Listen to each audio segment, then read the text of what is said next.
नमस्कार दोस्तों, पीसीएसएम के अपने यूट्यूब परिवार में आप सभी का स्वागत है। आज हम लोग करंट अफेयर्स के टॉपिक को डिस्कस करेंगे, जिसमें 1 से लेकर के 7 मई तक के टॉप 15 महत्वपूर्ण प्रश्नों को देखेंगे, जो हमारी परीक्षाओं के दृष्टिकोण से काफ़ी महत्वपूर्ण होने वाले हैं। इससे पहले आप लोग अगर चैनल पर नए हैं तो चैनल को सब्सक्राइब कर लीजिए और बेल आइकन को प्रेस कर लीजिए, ताकि जब भी क्लास हो तो उसका नोटिफिकेशन आपको प्राप्त होता रहे। इसके साथ ही अगर आपको पीडीएफ चाहिए तो thenewsites.com से पीडीएफ आपको प्राप्त हो जाएंगे, जो कि फ्री में उपलब्ध हैं, जो हमारे आदित्य सर के द्वारा तैयार किया गया है और उनका वेबसाइट है। वीडियो को शेयर कर दीजिए ताकि और लोगों को आसानी हो, हेल्प हो परीक्षा में, ठीक है।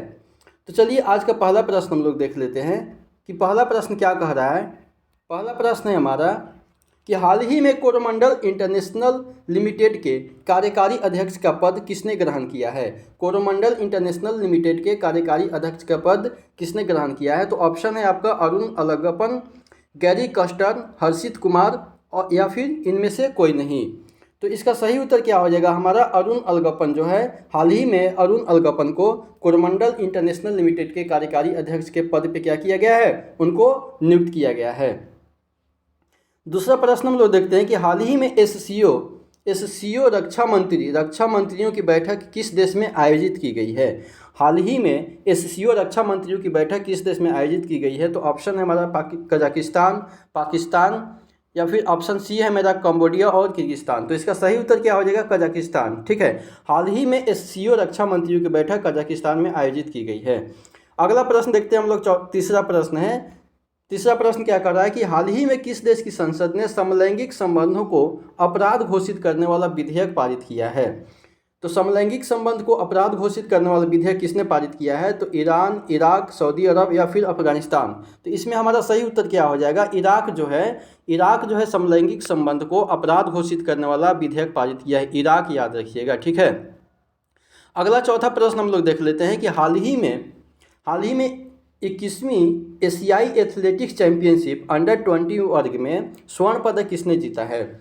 ऑप्शन है हमारा अरुण अलगप्पन, गैरी कस्टर्न, हर्षित कुमार या फिर इनमें से कोई नहीं। तो सही उत्तर क्या हो जाएगा, हर्षित कुमार जो है 21वीं एशियाई एथलेटिक्स चैंपियनशिप जो कि अंडर-20 वर्ग में स्वर्ण पदक जीते हैं, ठीक है। हर्षित कुमार का नाम आप लोग याद रखिएगा। अगला प्रश्न है हमारा पांचवा प्रश्न है, कह रहा है कि हाल ही में किन दो देशों ने मानव संसाधन विकास पर समझौता ज्ञापन पर हस्ताक्षर किए हैं। मानव संसाधन विकास पे किसने समझौता किया है, दो देशों ने। तो ऑप्शन है हमारे भारत और कजाकिस्तान या फिर भारत और कंबोडिया, भारत और पाकिस्तान या भारत और इराक। तो हमारा सही उत्तर क्या हो जाएगा, सही उत्तर हो जाएगा भारत और कंबोडिया, जो हाल ही में मानव संसाधन विकास पर समझौता किया है, ठीक है। अगला प्रश्न हमारा है, छठा प्रश्न कह रहा है कि हाल ही में national institute of public finance and policy के अनुसार, किसके अनुसार, national institute of public finance and policy के अनुसार वित्तीय वर्ष यानी कि 2024-25 के लिए भारत की अनुमानित जीडीपी वृद्धि दर कितना रहा है। तो ऑप्शन है हमारा 6.5%, 7.1%, 8% या फिर 9.5%। तो इसका सही उत्तर क्या हो जाएगा, सही उत्तर हमारा 7.1% हो जाएगा। 7.1% आपको याद रखना है। अगला सातवां प्रश्न हम लोग देख लेते हैं। सातवां प्रश्न क्या कह रहा है कि हाल ही में किस देश ने आईपी सुरक्षा के लिए भारत को अपनी प्राथमिक निगरानी सूची में शामिल किया है। तो ऑप्शन है चीन, रूस, संयुक्त राज्य अमेरिका और यूनाइटेड किंगडम। तो इसका सही उत्तर क्या हो जाएगा, सही उत्तर हमारा संयुक्त राज्य अमेरिका हो जाएगा, जो हाल ही में आईपी सुरक्षा के लिए भारत को अपनी प्राथमिक निगरानी सूची में शामिल किया है, ठीक है। तो संयुक्त राज्य अमेरिका आपको याद रखना है। अगला आठवां प्रश्न हमारा है। आठवां प्रश्न क्या कह रहा है कि हाल ही में पाकिस्तान की वनडे और टी20 क्रिकेट टीमों का कोच किसे नियुक्त किया गया है। पाकिस्तान में वनडे और टी20 क्रिकेट टीम का कोच किसे नियुक्त किया गया है। तो ऑप्शन है हमारा अरुण अलगप्पन, गैरी कस्टर्न, हर्षित कुमार या फिर इनमें से कोई नहीं। तो इसका सही उत्तर हो जाएगा गैरी कस्टर्न है। गैरी कस्टर्न को पाकिस्तान की वनडे और टी20 क्रिकेट टीम का कोच नियुक्त किया गया है। गैरी कस्टर्न आपको याद रखना है। अगला प्रश्न है हमारा नौवां प्रश्न क्या कह रहा है। नौवां प्रश्न कह रहा है कि हमारा हाल ही में किस शहर ने अंतर्देशीय जल मार्ग और जहाज निर्माण में चुनौतियां और संभावित समाधान पर सम्मेलन की मेजबानी की है। अंतर्देशीय जल मार्ग और जहाज निर्माण में चुनौतियों और संभावित समाधान पर सम्मेलन की मेजबानी किसने किया है। तो भारत में मुंबई या कराची पाकिस्तान, कोलंबो श्रीलंका या फिर कोची भारत। ठीक है। तो इसका सही उत्तर हो जाएगा कोची भारत। कोची जो कि केरल में पड़ता है, कोची भारत में जो है अंतर्देशीय जल मार्ग और जहाज निर्माण में चुनौती और संभावित समाधान पर क्या किया है, सम्मेलन की मेजबानी किया है। अगला और 10वां प्रश्न हमारा है कि हाल ही में भारतीय नौसेना के 26वें प्रमुख के रूप में किसे नियुक्त किया गया है। भारतीय नौसेना के 26वें प्रमुख के रूप में किसे नियुक्त किया गया है। तो ऑप्शन है हमारा एडमिरल दिनेश त्रिपाठी, जनरल सुंदरेजी, एडमिरल आर हरिकुमार या फिर इनमें से कोई नहीं। तो इसका सही उत्तर क्या हो जाएगा, एडमिरल दिनेश त्रिपाठी को हाल ही में भारतीय नौसेना के 26वें प्रमुख के रूप में नियुक्त किया गया है। एडमिरल दिनेश त्रिपाठी का नाम आपको याद रखना है। अगला प्रश्न हमारा 11वां प्रश्न है। 11वां प्रश्न क्या कह रहा है, कह रहा है कि हाल ही में T20 विश्व कप के लिए भारतीय क्रिकेट टीम का कप्तान किसे नियुक्त किया गया है। T20 विश्व कप के लिए भारतीय क्रिकेट टीम का कप्तान हाल ही में किसे नियुक्त किया गया है। तो ऑप्शन है हमारा रोहित शर्मा, विराट कोहली, MS धोनी या फिर इनमें से कोई नहीं। तो इसका सही उत्तर क्या हो जाएगा, सही उत्तर हो जाएगा हमारा रोहित शर्मा। रोहित शर्मा को हाल ही में T20 विश्व कप के लिए भारतीय क्रिकेट टीम का कप्तान नियुक्त किया गया है। ठीक है, चलिए अगला प्रश्न देख लेते हैं। हमारा अगला प्रश्न क्या कह रहा है, 12वां प्रश्न देख लेते हैं कि हाल ही में अमेरिका के सैन फ्रांसिस्को में गोल्ड पर्यावरण पुरस्कार 2024 से किसे सम्मानित किया गया है। अमेरिका के सैन फ्रांसिस्को में गोल्ड पर्यावरण पुरस्कार 2024 से किसे सम्मानित किया गया है। तो ऑप्शन है हमारा बाबा रामदेव, आलोक शुक्ला, रोहित शर्मा या फिर इनमें से कोई नहीं। तो हमारा सही उत्तर हो जाएगा आलोक शुक्ला। आलोक शुक्ला जी को अमेरिका के सैन फ्रांसिस्को में गोल्ड पर्यावरण पुरस्कार 2024 से सम्मानित किया गया है। आलोक शुक्ला का नाम आपको याद रखना है। अगला 13वां प्रश्न हम लोग देख लेते हैं। 13वां प्रश्न क्या कह रहा है कि हाल ही में भारतीय वैक्सीन निर्माता संघ के नए अध्यक्ष के रूप में किसे नियुक्त किया गया है। भारतीय वैक्सीन निर्माता संघ जो वैक्सीन बनाते हैं उसके एक संघ होते हैं, उनके अध्यक्ष पद पर किसे नियुक्त किया गया है। तो ऑप्शन है आधार पूनावाला या फिर डॉक्टर कृष्णा M एला या फिर रोहित शर्मा या फिर इनमें से कोई नहीं। तो इसका सही उत्तर क्या हो जाएगा, डॉक्टर कृष्णा M एला को हाल ही में भारतीय वैक्सीन निर्माता संघ के अध्यक्ष के पद पे नामित किया गया है। ठीक है, डॉक्टर कृष्णा M एला का नाम आपको याद रखना है। अगला प्रश्न है हमारा 14वां प्रश्न है। 14वां प्रश्न क्या कह रहा है कि Asian division first rugby championship में भारतीय टीम की कप्तानी कौन करेगा। Asian division first rugby championship में भारतीय टीम की कप्तानी कौन करेगा। तो ऑप्शन है राजेश शर्मा, दीपक पुनिया, इसाक डार और एलेक्जेंड्रा मारिसा रोड्रिग्ज। तो इसका उत्तर क्या हो जाएगा, दीपक पुनिया को हाल ही में Asian division first rugby championship में भारतीय टीम की कप्तानी संभाले उनको जिम्मेवारी दिया गया है। दीपक पुनिया का नाम आपको याद रखना है। अगला प्रश्न हमारा 15वां प्रश्न है कि हाल ही में पाकिस्तान के नए उप प्रधानमंत्री के रूप में किसे नियुक्त किया गया है। तो पाकिस्तान के उप प्रधानमंत्री किसे नियुक्त किया गया है। ऑप्शन है राजेश शर्मा, दीपक पुनिया या फिर तीसरा इसाक डार या हेमा मालिनी। तो इसमें तो ऑप्शन ऐसे ही छट जा रहा है। इसाक डार को हाल ही में पाकिस्तान के उप प्रधानमंत्री के रूप में नियुक्त किया गया है। इसाक डार आपको याद रखना है। अगला प्रश्न है हमारा, अगला प्रश्न क्या कर रहा है कि हाल ही में मिस यूनिवर्स ब्यूनस आयर्स 2024 का खिताब किसने जीता है। हाल ही में मिस यूनिवर्स ब्यूनस आयर्स 2024 का खिताब किसने जीता है। तो ऑप्शन है अलेक्जेंड्रा मारिसा रोड्रिग्ज, इसाक डार, हेमा मालिनी, रश्मिता झा। तो इसका सही उत्तर क्या हो जाएगा, अलेक्जेंड्रा मारिसा रोड्रिगेज को हाल ही में मिस यूनिवर्स ब्यूनस आयर्स 2024 का खिताब जीता है। ठीक है, अलेक्जेंड्रा मारिसा रोड्रिगेज का नाम आपको याद रखना है। अगला प्रश्न हमारा 17वां प्रश्न है, कह रहा है कि हाल ही में किस प्रसिद्ध बॉलीवुड अभिनेत्री को पंडित लच्छू महाराज पुरस्कार से सम्मानित किया गया है। तो अभिनेत्री कौन सी अभिनेत्री है जिनको पंडित लच्छू महाराज पुरस्कार से सम्मानित किया गया है। ऑप्शन है रश्मिता झा, इसाक डार, हेमा मालिनी, दीपक पुनिया। इसमें ठीक है, ऑप्शन से ही छट जा रहा है। तो ऑप्शन हेमा मालिनी जो हो जाएगा, इनको हाल ही में पंडित लच्छू महाराज पुरस्कार से सम्मानित किया गया है। हेमा मालिनी का नाम आपको याद रखना है, बहुत फेमस एक्ट्रेस है।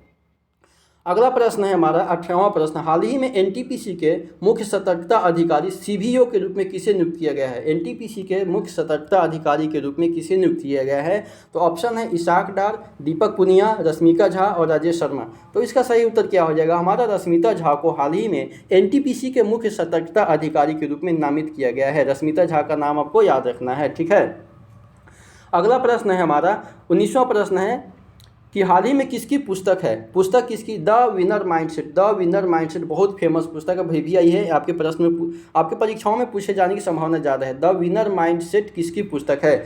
ऑप्शन है इसाक डार, हेमा मालिनी, दीपक पुनिया, शेन वाटसन। तो इसका सही उत्तर क्या हो जाएगा, शेन वाटसन जो कि ऑस्ट्रेलिया के खिलाड़ी है। ठीक है, तो द विनर माइंडसेट इनकी पुस्तक है, द सेन वाटसन की, ठीक है, सेन वाटसन याद रखिएगा, द विनर माइंडसेट इनकी पुस्तक है। अगला प्रश्न है हमारा 20वां प्रश्न क्या कह रहा है, हाल ही में किस संस्था ने innovative 3D printed dummy ballot unit विकसित किया है। हाल ही में किस संस्था ने innovative 3D printed dummy ballot unit विकसित किया है। तो NTPC, IIT Guwahati, IIT Delhi और IIT मुंबई। तो इसका सही उत्तर क्या हो जाएगा, IIT गुवाहाटी जो है हाल ही में innovative 3D printed dummy ballot unit को विकसित किया है। IIT गुवाहाटी आपको याद रखना है। अगला प्रश्न हमारा 21वां प्रश्न है, कह रहा है कि हाल ही में नेपाल में डेटा सेंटर स्थापित करने के लिए किन कंपनियों ने एक समझौते पर हस्ताक्षर किया है। नेपाल में डेटा सेंटर स्थापित करने के लिए किन कंपनी ने समझौता पर हस्ताक्षर किया है। तो ऑप्शन है हमारा राजेश शर्मा ग्रुप और अलेक्जेंडर मारिसा रोड्रिग्स ग्रुप, या फिर ऑप्शन है IIT गुवाहाटी और मिस यूनिवर्स ब्यूनस आयर्स 24 संगठन, या BLC ग्रुप और Yotta data services private limited, या फिर NTPC और शक्ति सस्टेनेबल एनर्जी फाउंडेशन। तो इसका सही उत्तर क्या हो जाएगा, सही उत्तर हो जाएगा BLC ग्रुप और Yotta data services private limited. BLC group और Yotta data services private limited जो है हाल ही में नेपाल में डेटा सेंटर स्थापित करने के लिए क्या किया है, एक समझौते पर हस्ताक्षर किया है, ये आपको याद रखना है। अगला प्रश्न क्या कह रहा है, अगला हमारा 22वां प्रश्न है कि कौन सा संगठन जो है 20 मई से 30 मई 2024 तक 20 मई से 30 मई 2024 तक कोची यानी कि केरल में 46वीं अंटार्कटिक संधि सलाहकार बैठक ATCM 46 ATCM यानी कि अंटार्कटिक संधि सलाहकार बैठक और पर्यावरण संरक्षण समिति CEP 26 की 26वीं बैठक की मेजबानी करेगा, ठीक है। हाल ही में कौन सा संगठन जो है 46वीं अंटार्कटिक संधि सलाहकार बैठक और पर्यावरण संरक्षण समिति की बैठक 26वीं बैठक की मेजबानी कौन सा करेगा। तो ऑप्शन हमारा है पृथ्वी विज्ञान मंत्रालय, रक्षा अनुसंधान एवं विकास संगठन, पृथ्वी विज्ञान मंत्रालय, राष्ट्रीय ध्रुवीय और महासागर अनुसंधान और भारतीय नौसेना। तो इसका सही उत्तर क्या हो जाएगा, सही उत्तर हमारा हो जाएगा पृथ्वी विज्ञान मंत्रालय, राष्ट्रीय ध्रुवीय और महासागर अनुसंधान केंद्र जो है हाल ही में इसके बैठक की मेजबानी करेंगे, ठीक है। अगला प्रश्न हमारा 23वां प्रश्न है। 23वां प्रश्न है कि हाल ही में ट्रेनिंग कमांड में air officer commanding in chief के रूप में किसने पदभार संभाला है। तो ऑप्शन है vice admiral Krishna Swaminathan, air marshal Nagesh Kapoor, या फिर सर्बानंद बर्नवाल, या फिर इनमें से कोई नहीं। तो हमारा सही उत्तर क्या हो जाएगा, एयर मार्शल नागेश कपूर को हाल ही में ट्रेनिंग कमांड में air officer commanding in chief के पद पे इनको सुशोभित किया गया है, इनको स्थापना इन पर बैठाया गया है, ठीक है। एयर मार्शल नागेश कपूर का नाम आपको याद रखना है। अगला प्रश्न हमारा 24वां प्रश्न है। 24वां प्रश्न है कि हाल ही में किस उच्च पदस्थ नौसेना अधिकारी ने नौसेना स्टाफ के उप प्रमुख की जिम्मेदारी संभाली है। तो ऑप्शन है vice admiral Krishna Swaminathan, air marshal Nagesh Kapoor, Sarbananda Barnwal, या फिर इनमें से कोई नहीं। तो ऑप्शन आंसर क्या हो जाएगा, हमारा सही उत्तर हो जाएगा वाइस एडमिरल कृष्णा स्वामीनाथन को हाल ही में नौसेना अधिकारी ने नौसेना स्टाफ के उप प्रमुख की जिम्मेदारी संभाली है, ठीक है। वाइस एडमिरल कृष्णा स्वामीनाथन का नाम आपको याद रखना है। अगला प्रश्न क्या कह रहा है हमारा, अगला प्रश्न हमारा 25वां प्रश्न है कि हाल ही में भारत की राष्ट्रीय डोपिंग रोधी एजेंसी यानी कि नाडा, नेशनल एंटी डोपिंग एजेंसी इनका फुल फॉर्म होता है, राष्ट्रीय डोपिंग रोधी एजेंसी द्वारा आयोजित प्ले ट्रू अभियान का उद्देश्य क्या था। हाल ही में नाडा द्वारा आयोजित हैशटैग प्ले ट्रू अभियान का उद्देश्य क्या था। तो ऑप्शन है स्वच्छ खेलों को बढ़ावा देना, या फिर खेलों में डोपिंग को प्रोत्साहित करना, या निष्पक्ष खेल के बारे में जागरूकता बढ़ाना, या फिर प्रदर्शन बढ़ाने वाली दवाओं की वकालत करना। तो सही उत्तर हो जाएगा स्वच्छ खेलों को बढ़ावा देना, ठीक है। ये आपके परीक्षा में पूछे जाने की संभावना ज़्यादा है, इसको याद रखिएगा आपको, ठीक है। क्या प्रश्न है कि हैशटैग प्ले ट्रू अभियान का उद्देश्य जो क्या है, स्वच्छ खेलों को बढ़ावा देना, जो कि नाडा के द्वारा शुरू किया गया है। नाडा के द्वारा आपसे प्रश्न ये भी पूछा जा सकता है कि हैशटैग प्ले ट्रू अभियान किसके द्वारा शुरू किया गया है। तो नाडा आपको याद रखिएगा, नाडा नेशनल एंटी डोपिंग एजेंसी होता है, ठीक है। इसका उद्देश्य क्या है, स्वच्छ खेल को बढ़ावा देना, ठीक है। आए दिन आप लोग सुनते होइएगा कि इसके द्वारा डोपिंग में पाए गए हैं ये खिलाड़ी, ठीक है, उसको निष्कासित कर दिया गया है, तो वही है। अगला प्रश्न है हमारा 26वां प्रश्न है कि हाल ही में 3 मई 2024 को भारत और इंडोनेशिया के बीच में, किसके बीच में, भारत और इंडोनेशिया के बीच में आयोजित सातवीं संयुक्त रक्षा सहयोग समिति की बैठक का प्राथमिक उद्देश्य क्या था। हाल ही में 3 मई 2024 को भारत और इंडोनेशिया के बीच में आयोजित किया गया सातवीं संयुक्त रक्षा सहयोग समिति JDCC की बैठक का प्राथमिक उद्देश्य क्या था। तो ऑप्शन है द्विपक्षीय रक्षा संधि को अंतिम रूप देना, या फिर क्षेत्रीय सुरक्षा चुनौतियों पर चर्चा करना, या संयुक्त सैन्य अभ्यास स्थापित करना, या फिर हथियार व्यापार समझौतों पर बातचीत करना। तो इसका सही उत्तर क्या हो जाएगा, क्षेत्रीय सुरक्षा चुनौतियों पर चर्चा करना जो इसका भारत और इंडोनेशिया के बीच में जो संयुक्त बैठक हुआ है उसका उद्देश्य है। ठीक है, क्षेत्रीय सुरक्षा चुनौतियों पर चर्चा करना। अगला प्रश्न है हमारा 27वां कि हाल ही में भारत द्वारा टॉर्पीडो स्मार्ट पनडुब्बी रोधी मिसाइल प्रणाली का सफल परीक्षण का क्या महत्व है। हाल ही में भारत के द्वारा टॉर्पीडो स्मार्ट पनडुब्बी रोधी मिसाइल प्रणाली को सफल परीक्षण किया गया है, इसका महत्व क्या है। तो इसका महत्व हम लोग देख लेते हैं कि क्या है। यह वैश्विक पनडुब्बी रोधी युद्ध बाजार में भारत के प्रवेश का प्रतीक है, या फिर यह नौसेना रक्षा क्षमताओं में भारत की तकनीकी प्रगति को प्रदर्शित करता है, या फिर यह अंतर्राष्ट्रीय हथियार नियंत्रण संधियों के प्रति भारत की प्रतिबद्धता को प्रतीक है, या फिर यह पड़ोसी देशों के साथ समुद्री संघर्ष में शामिल होने के लिए भारत की तत्परता का प्रतीक है। तो इसका सही उत्तर क्या हो जाएगा, यह ऑप्शन हमारा बी सही हो जाएगा। यह नौसेना रक्षा क्षमताओं में भारत की तकनीकी प्रगति को प्रदर्शित करता है। जो भारत द्वारा टॉर्पीडो स्मार्ट पनडुब्बी रोधी मिसाइल प्रणाली को जो सफल किया गया है, इसका महत्व है यह नौसेना रक्षा क्षमताओं में भारत की तकनीकी प्रगति को प्रदर्शित करेगा। ठीक है, अगला प्रश्न हमारा 28वां प्रश्न है। 28वां प्रश्न क्या है कि हाल ही में जियो फाइनेंशियल सर्विसेज के प्रबंधक निदेशक यानी कि CEO के रूप में किसे नियुक्त किया गया है। तो ऑप्शन है हितेश सेठिया, विक्रम पटेल, कृष्णा M एला और रामनाथ S। तो इसका सही उत्तर क्या हो जाएगा, हितेश सेठिया को हाल ही में जियो फाइनेंशियल सर्विस के प्रबंध निदेशक के पद पर यानी कि CEO प्रबंध निदेशक और CEO के रूप में नामित किया गया है। हितेश सेठिया का नाम याद रखिएगा। अगला प्रश्न है हमारा, अगला प्रश्न क्या कह रहा है, अगला प्रश्न हमारा कि हाल ही में 30 अप्रैल को किस देश ने पाकिस्तान के लिए 8 हैंगर श्रेणी की पनडुब्बी में से पहली पनडुब्बी लॉन्च किया है। 30 अप्रैल को किस देश ने पाकिस्तान के लिए 8 हैंगर श्रेणी की पनडुब्बियों में से पहली पनडुब्बी लॉन्च किया। तो ऑप्शन है हमारा भारत, रूस, चीन या फिर संयुक्त राज्य अमेरिका। ऑप्शन से आपको पता चल गया होगा कि पाकिस्तान के लिए कौन कर सकता है। तो इसका उत्तर हो जाएगा हमारा सही उत्तर चीन हो जाएगा। ठीक है, 30वां प्रश्न हमारा, अगला प्रश्न क्या कह रहा है, 30वां प्रश्न है हमारा कि हाल ही में 1 मई को सुप्रीम कोर्ट ने हिंदू विवाह को लेकर के क्या अहम फैसला सुनाया है। हाल ही में 1 मई को सुप्रीम कोर्ट ने हिंदू विवाह को लेकर के क्या अहम फैसला सुनाया है। तो ऑप्शन है 7 फेरों के बिना शादी मान्य नहीं होगा, या फिर ऑप्शन बी है बिना किसी धार्मिक अनुष्ठान के विवाह वैध है, ऑप्शन सी है दहेज के बिना विवाह मान्य नहीं है, या फिर ऑप्शन डी है माता पिता की सहमति के बिना विवाह वैध है। इसका सही उत्तर क्या हो जाएगा, 7 फेरों के बिना विवाह मान्य नहीं हो जाएगा। हमारे भारत में जो है 7 फेरा लेने का मतलब क्या होता है, कहा जाता है कि 7 जन्म तक बंध गए हैं। ठीक है, एक दूसरे के साथ बंध गए हैं। तो 1 मई को सुप्रीम कोर्ट ने हिंदू विवाह को लेकर के ये कहा है कि 7 फेरों के बिना विवाह मान्य नहीं होगा। आप अगर ऐसे ही शादी करते हैं तो वो मान्य नहीं होगा। ठीक है, जब तक आप 7 फेरा लेकर के शादी विवाह नहीं कीजिएगा तब तक वो सुप्रीम कोर्ट के द्वारा मान्य नहीं किया जाएगा, ये उनका कहना है। अगला प्रश्न हम लोग देख लेते हैं कि NHPC लिमिटेड भारत में फ्लोटिंग सोलर एनर्जी टेक्नोलॉजी के कार्यान्वयन के लिए किस कंपनी के साथ सहयोग करेगी।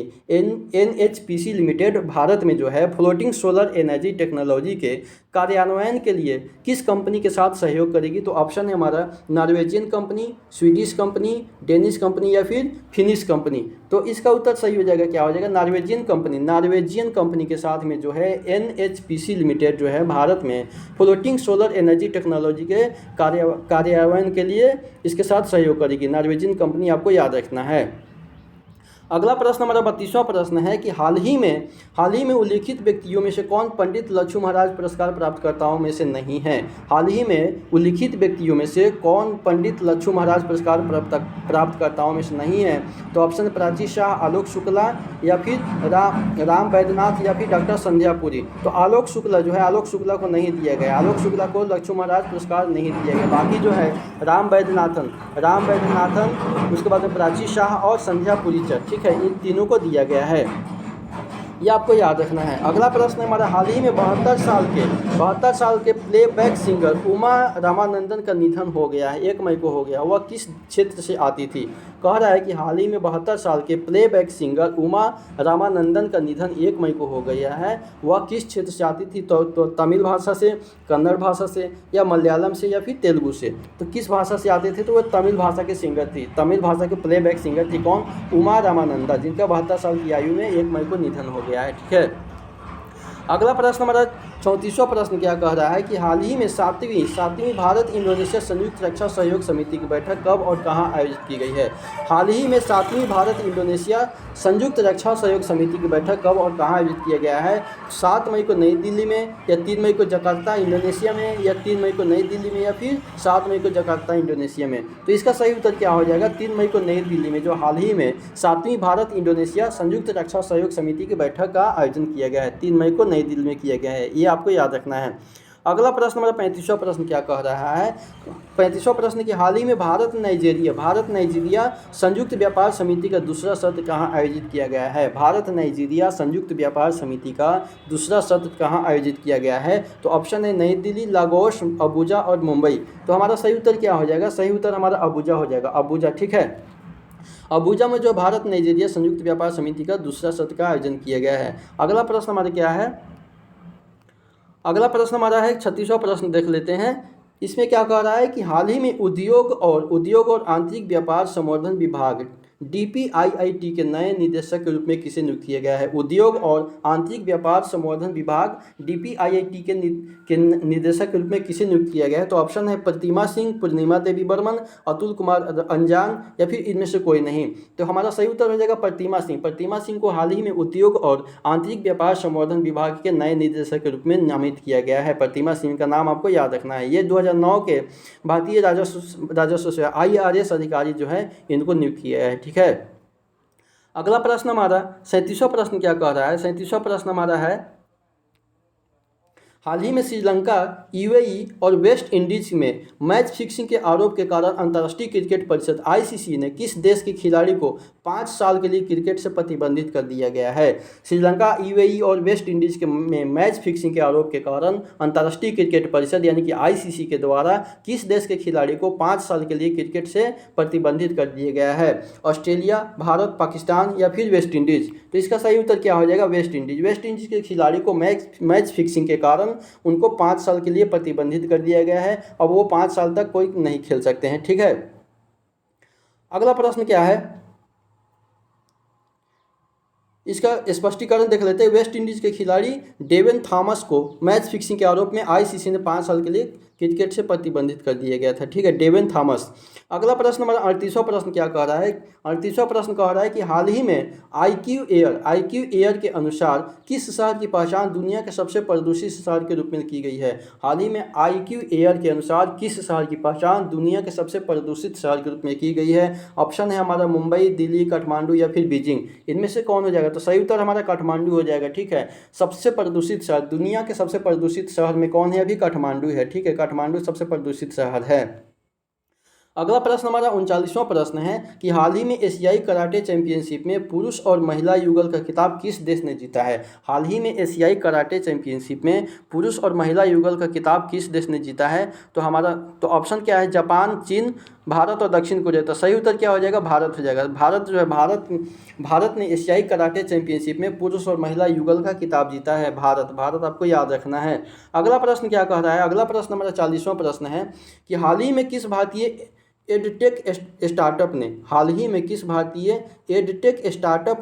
टाइम की वैश्विक रैंकिंग में शीर्ष स्थान हासिल किया है? हाल ही में किस भारतीय एडटेक स्टार्टअप ने टाइम की वैश्विक रैंकिंग में शीर्ष स्थान हासिल किया है? तो ऑप्शन हो जाएगा बायजूस, अनअकैडमी, वेदांता, या फिर एमेरिट्स। इसमें से कौन सा आंसर है? एमेरिट्स जो है हाल ही में टाइम की वैश्विक रैंकिंग में शीर्ष स्थान हासिल किया है। एमेरिट्स आपको याद रखना है। ठीक है। अगला प्रश्न हमारा 41वां प्रश्न क्या है? 41वां प्रश्न कि हाल ही में ऑल इंडिया रेडियो न्यूज़ के महानिदेशक के पद पर किसे संभाला है? हाल ही में ऑल इंडिया रेडियो न्यूज़ के महानिदेशक का पद किसने संभाला है? ऑप्शन हो जाएगा प्रतिभा पाटिल, ममता बनर्जी, मौसम चक्रवर्ती, नरेंद्र मोदी। तो इनमें से सही उत्तर क्या हो जाएगा? मौसम चक्रवर्ती। मौसम चक्रवर्ती को हाल ही में ऑल इंडिया रेडियो न्यूज़ के महानिदेशक के पद पर नियुक्त किया गया है। अगला प्रश्न हमारा है, अगला प्रश्न क्या कह रहा है? अगला प्रश्न कि हाल ही में प्रतिभूति अपीलीय न्यायाधिकरण SAT अब प्रतिभूति अपीलीय न्यायाधिकरण के पीठासीन अधिकारी के रूप में किसे नियुक्त किया गया है? तो ऑप्शन है हमारा दिनेश कुमार, प्रतिभा पाटिल, नरेंद्र मोदी या फिर इनमें से कोई नहीं। ठीक है, तो इसका सही उत्तर क्या हो जाएगा? हमारा सही उत्तर हो जाएगा हमारे दिनेश कुमार। दिनेश कुमार को अभी हाल ही में प्रतिभूति न्यायाधिकरण के पीठासीन अधिकारी के रूप में नामित किया गया है। दिनेश कुमार का नाम आपको याद रखना है।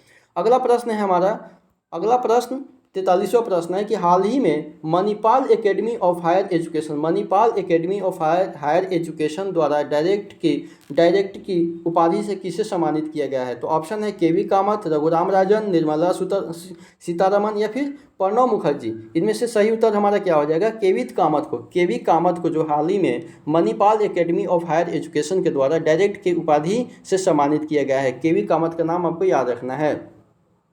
अगला प्रश्न हमारा 44वां प्रश्न है कि महाराष्ट्र एवं गुजरात राज्यों की स्थापना दिवस प्रतिवर्ष किस तिथि को मनाया जाता है? महाराष्ट्र एवं गुजरात की स्थापना दिवस कब मनाया जाता है? तो 1 मई, 2 मई, 3 मई या फिर 4 मई। तो सही उत्तर हमारा क्या हो जाएगा? सही उत्तर हमारा 1 मई हो जाएगा। 1 मई को महाराष्ट्र और गुजरात की स्थापना दिवस मनाया जाता है। ठीक है,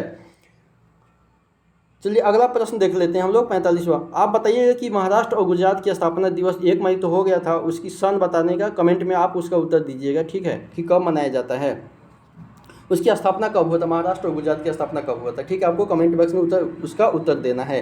अगला 45वां प्रश्न देख लेते हैं कि हाल ही में किस देश ने चंद्रमा के लिए चांग-E6 मिशन लॉन्च किया है? चंद्रमा के लिए चांग-E6 मिशन, चांग-E6 मिशन किसके लिए? चंद्रमा के लिए। किसके द्वारा लॉन्च किया गया है? तो ऑप्शन है भारत, रूस, चीन और USA। तो सही उत्तर हमारा क्या हो जाएगा? सही उत्तर हमारा चीन हो जाएगा। चीन के द्वारा चंद्रमा के लिए चांग-E6 मिशन लॉन्च किया गया है। ठीक है, अगला प्रश्न हमारा 46वां प्रश्न है कि वार्षिक खगोल पर्यटन अभियान नक्षत्र सभा का आयोजित कहाँ किया जाएगा?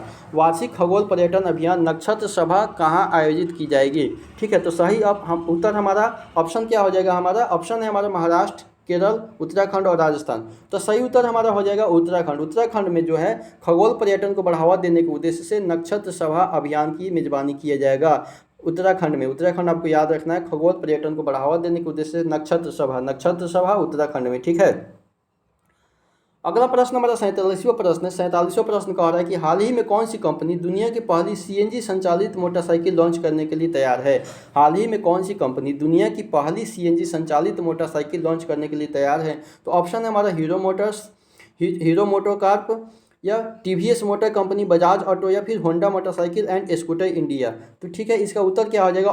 बजाज ऑटो के द्वारा दुनिया की पहली CNG संचालित मोटरसाइकिल लॉन्च करने की मतलब घोषणा किया गया है, वो तैयार है। बजाज ऑटो आपको याद रखना है। ठीक है, बजाज ऑटो पहली CNG संचालित मोटरसाइकिल पेश करेगा। ठीक है, अगला प्रश्न हमारा है 48वां प्रश्न कि हाल ही में कौन सा भारतीय डेयरी उत्पादक आगामी T20 विश्व कप 2024 में USA और दक्षिण अफ्रीका टीमों का प्रायोजक बन गया है? हाल ही में कौन सा भारतीय डेयरी उत्पादक आगामी जो T20 विश्व कप होगा, आगामी जो T20 विश्व कप 2024 में अमेरिका और दक्षिण अफ्रीका के द्वारा मतलब 2 देशों में जो होगा T20 विश्व कप 2024 वाला जो अमेरिका और दक्षिण अफ्रीका में होगा, उसके लिए कौन सा भारतीय डेयरी उत्पादक जो है प्रायोजक बन गया है? तो ऑप्शन है मदर डेयरी, नेस्ले, अमूल या ब्रिटानिया। तो सही उत्तर हमारा क्या हो जाएगा? सही उत्तर अमूल हो जाएगा। अमूल जो है आगामी T20 विश्व कप जो कि अमेरिका और दक्षिण अफ्रीका में होगा उसका प्रायोजक बना है। अमूल आपको याद रखना है, अमूल का दूध। ठीक है,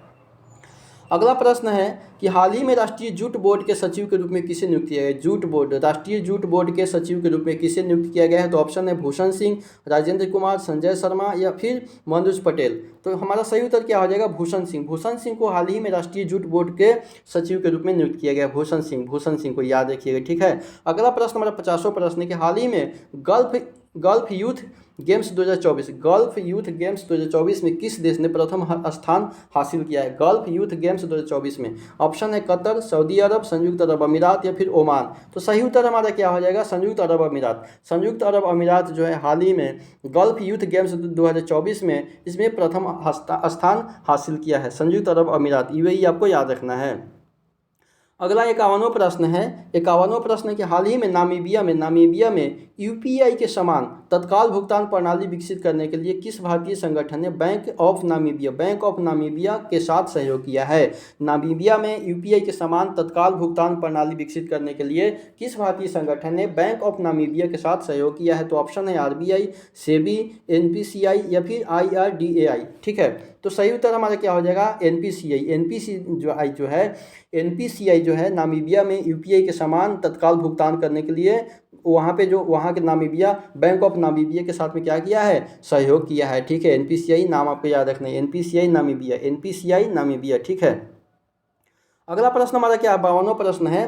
कह रहे कि भारत का कौन सा राज्य सबसे बड़ा प्याज उत्पादक राज्य है? प्याज उत्पादक राज्य भारत का सबसे बड़ा कौन सा है? तो ऑप्शन महाराष्ट्र, गुजरात, मध्य प्रदेश और उत्तर प्रदेश। तो सही उत्तर हमारा क्या हो जाएगा? मध्य प्रदेश। मध्य प्रदेश सबसे बड़ा प्याज उत्पादक राज्य है। ठीक है, पहले महाराष्ट्र होता था, अभी मध्य प्रदेश है, ये हमेशा घटते बढ़ते रहता है। ठीक है, अगला प्रश्न हमारा 53वां प्रश्न है कि निम्नलिखित राज्यों में से भारत में प्रमुख प्याज उत्पादक राज्य कौन से? प्रमुख प्याज उत्पादक राज्य कौन सा है? ऑप्शन है केरल, पंजाब, राजस्थान या गुजरात, महाराष्ट्र, पंजाब या फिर ऑप्शन हमारा सी में क्या है? महाराष्ट्र, गुजरात, उत्तर प्रदेश या फिर तमिलनाडु, कर्नाटक या उड़ीसा। तो सही उत्तर हो जाएगा महाराष्ट्र, गुजरात और उत्तर प्रदेश। महाराष्ट्र, गुजरात और उत्तर प्रदेश जो है टॉप प्याज उत्पादक राज्य है। महाराष्ट्र, गुजरात और उत्तर प्रदेश, ये आपको याद रखना है। अगला प्रश्न हमारा 54वां प्रश्न है। अगला 54वां प्रश्न क्या है कि भारत मुख्य रूप से प्याज का निर्यात कहाँ करता है? भारत जो है मुख्य रूप से प्याज का निर्यात कहाँ करता है? आयात में से मंगाना होता है, निर्यात में से भेजना होता है। आयात यानी ठीक है, आयात और निर्यात होता है। ठीक है, आयात में से मंगाना, कोई भी अगर किसी दूसरे देश से कोई भी सामान मंगाते हैं तो उसको आयात करते हैं, और अपने देश द्वारा उत्पादित कोई भी वस्तु को हम किसी दूसरे देश में भेजते हैं तो उसको निर्यात करते हैं। तो यही कहा है कि भारत मुख्य रूप से प्याज का निर्यात यानी किस देश को करता है? ऑप्शन सिंगापुर, थाईलैंड, इंडोनेशिया या फिर ऑस्ट्रेलिया, न्यूजीलैंड, दक्षिण अफ्रीका या फिर मलेशिया, यूएई, कनाडा या चीन, दक्षिण कोरिया, फिलीपींस। तो सही उत्तर क्या हो जाएगा हमारा? मलेशिया, संयुक्त अरब अमीरात और कनाडा। मलेशिया, संयुक्त अरब अमीरात और कनाडा को भारत जो है प्याज का निर्यात करता है, ये आपको याद रखना है। अगला प्रश्न हमारा 55वां प्रश्न है। 55वां प्रश्न क्या कह रहा है कि हाल ही में 2 मई 2024 को रॉयल ज्योग्राफिकल सोसाइटी पुरस्कार समारोह में ब्रिटिश वाइल्ड लाइफ चैरिटी पुरस्कार से किसे सम्मानित किया गया है? हाल ही में रॉयल जियोग्राफिकल सोसाइटी पुरस्कार समारोह में ब्रिटिश वाइल्ड लाइफ चैरिटी पुरस्कार से किसे सम्मानित किया गया है? तो ऑप्शन है डॉक्टर पूर्णिमा देवी बर्मन या डॉक्टर राजेंद्र सिंह, डॉक्टर वंदना शिवा या फिर डॉक्टर सलीम अली। तो सही उत्तर हमारा क्या हो जाएगा? डॉक्टर पूर्णिमा देवी बर्मन को हाल ही में वाइल्ड लाइफ चैरिटी पुरस्कार से सम्मानित किए गए। डॉक्टर पूर्णिमा देवी बर्मन को हाल ही में वाइल्ड लाइफ चैरिटी पुरस्कार से सम्मानित किए गए हैं, ये आपको याद रखना है। ठीक है, अगला प्रश्न हमारा 56वां प्रश्न है कि हाल ही में अंतर्राष्ट्रीय शतरंज महासंघ द्वारा ग्रैंड मास्टर की उपाधि से किसे सम्मानित किया गया है? ठीक है, अगर अंतर्राष्ट्रीय स्तर पर विजेता होता है उसको क्या कहते हैं? उसको ग्रैंड मास्टर बोला जाता है। ठीक है, ग्रैंड मास्टर ये शतरंज में होते हैं। ठीक है, तो ऑप्शन है हमारा विश्वनाथन आनंद, मैग्नस कार्लसन या फिर वैशाली रमेश बाबू या फिर गैरी कास्परोवा। तो सही उत्तर हमारा क्या हो जाएगा? वैशाली रमेश बाबू जो हो जाएंगे अंतर्राष्ट्रीय शतरंज महासंघ द्वारा ग्रैंड मास्टर की उपाधि से सम्मानित किया गया है। ठीक है, अगला प्रश्न देख लेते हैं हम लोग। अगला प्रश्न क्या कह रहा है? 57वां प्रश्न हमारा है कि हाल ही में भारतीय सेना और पुनीत बालन समूह द्वारा पहला संविधान उद्यान कहाँ स्थापित किया गया है? हाल ही में भारतीय सेना और पुनीत बालन समूह द्वारा पहला संविधान उद्यान कहाँ स्थापित किया गया है? तो ऑप्शन मुंबई, दिल्ली, कोलकाता और पुणे। तो सही उत्तर हमारा क्या हो जाएगा? पुणे में जो है भारतीय सेना और पुनीत बालन समूह द्वारा पहला संविधान उद्यान कहाँ स्थापित किया गया है? पुणे में पहला संविधान उद्यान आपको याद रखना है, पुणे में। ठीक है, अगला प्रश्न हमारा 58वां कि हाल ही में 11वीं भारत न्यूजीलैंड संयुक्त व्यापार समिति की बैठक कहाँ आयोजित की गई है? 11वीं भारत न्यूजीलैंड संयुक्त व्यापार समिति की बैठक यानी कि JTC की बैठक कहाँ आयोजित की गई है? तो भारत, न्यूजीलैंड, ऑस्ट्रेलिया, सिंगापुर। तो इसमें से सही उत्तर हमारा हो जाएगा न्यूजीलैंड में भारत न्यूजीलैंड संयुक्त व्यापार समिति की बैठक का आयोजन किया गया है। ठीक है, जो कि 11वां था। अगला प्रश्न हमारा 59 प्रश्न है, 59 प्रश्न है। हाल ही में किस कंपनी ने भारत का पहला AI सक्षम IT filing mobile app launch किया है? हाल ही में किस कंपनी ने भारत का पहला AI यानी आर्टिफिशियल इंटेलिजेंस सक्षम IT filing mobile app launch किया है?